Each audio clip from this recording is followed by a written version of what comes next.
दोस्तों, दिल्ली के भाजपा नेता कपिल मिश्रा का बीबीसी को दिया एक इंटरव्यू जमकर वायरल हो रहा है, जिसमें कपिल मिश्रा ने देश में नफरत फैलाने वाले मुसलमानों को जमकर चुनौती देते नजर आ रहे हैं।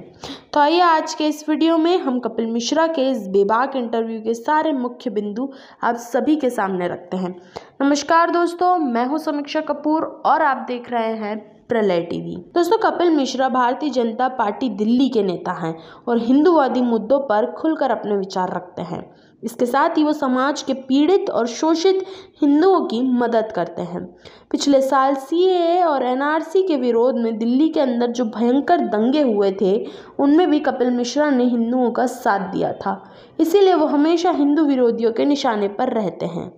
हाल ही में बीबीसी के पत्रकार ने कपिल मिश्रा का एक इंटरव्यू लिया है, जिसमें कपिल मिश्रा को घेरने की कोशिश की जा रही थी, लेकिन कपिल मिश्रा ने सभी सवालों का बेबाकी से जवाब दिया है। क्या रिंकू होगा तो मानवाधिकार नहीं है, रेहान होगा तो मानवाधिकार बन जाएगा? यही सवाल तो आपसे है कि रेहान के लिए आप क्यों नहीं? क्योंकि रेहान के लिए तो हमारी सरकारें भागती है ना, वो अखलाक के घर तक गए ना। हाँ, एक के लिए करता हूँ।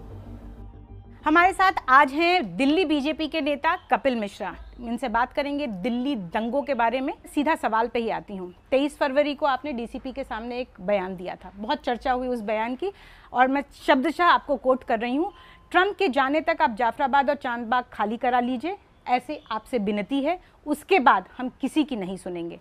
आपसे जानना चाहती हूँ, क्यों आपके बयान को उत्तेजित करने वाला बयान ना माना जाए? नहीं, सबसे पहले तो थोड़ी टाइमलाइन ठीक करते हैं। जो आपने बोला कि मेरे बयान के बाद दंगे हुए, ये ही सबसे पहला झूठ है, ये सबसे पहला प्रोपेगेंडा है जो मेरे खिलाफ चलाया जा रहा है। दिल्ली में दंगे तो दिसंबर 2019 में शुरू हो गए थे, जब जामिया मिलिया इस्लामिया में बसें जलाई गई थी। बीबीसी ने कवर किया है उसको, आपके चैनल में भी देखा है मैंने, वो जलती हुई बसें। फिर वो दिसंबर में ही सीमापुरी में आईपीएस ऑफिसर को मारा गया, वो भी आपने भी कवर किया है, ऐसा नहीं कि वो आपके जानकारी में नहीं है, पूरे दुनिया ने देखा है। सीलमपुर में स्कूल की बस जला दी गई दिसंबर 2019 में। ये सब बातें 3 महीने पहले की हैं, जिसके आप मेरे ऊपर बता रहे हैं कि मेरे भाषण के बाद दंगा हुआ। ये सब हो रहा था। लेकिन जब अमित शाह पार्लियामेंट में बयान देते हैं तो उनका ये कहना था कि हमने 36 घंटे में कंट्रोल कर लिया। वो भी इसी टाइमलाइन को मानते हैं जिस टाइमलाइन के बारे में मैंने आपको करके बताया। अमित शाह जी ने जब जवाब दिया है तो 23 फरवरी से 25 फरवरी वाले के कॉन्टेक्स्ट में जो सवाल पूछा गया उसका जवाब दिया। मैं भी उसी कॉन्टेक्स्ट का सवाल पूछ रही थी। लेकिन आप ये मत बोलिए कि दंगा ही तभी शुरू हुआ। दंगे चल रहे थे, दिसंबर के दंगे कंट्रोल किए गए, उसके बाद इन लोगों ने अपना रणनीति बदला, जो कि सीएए विरोध के नाम पे देश में हिंसा फैला रहे थे। उन्होंने बोला कि ट्रंप आएंगे तो ट्रंप के सामने हम कुछ बड़ा करेंगे, पूरी दुनिया में दिखाएंगे करके। बोलने के बाद ये सब चीज सामने से की गई है। मैंने तो डीसीपी के साथ में खड़े होकर बयान दिया।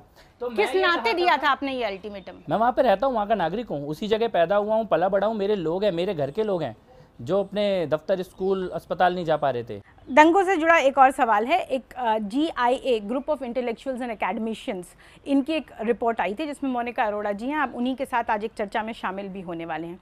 उस रिपोर्ट में कहा गया है कि दिल्ली हिंसा किसी एक समुदाय को निशाना बनाकर नहीं की गई थी। ये उन्हीं की रिपोर्ट का जिक्र कर रही हूँ, जिस पे आप आज चर्चा में शामिल भी होंगे।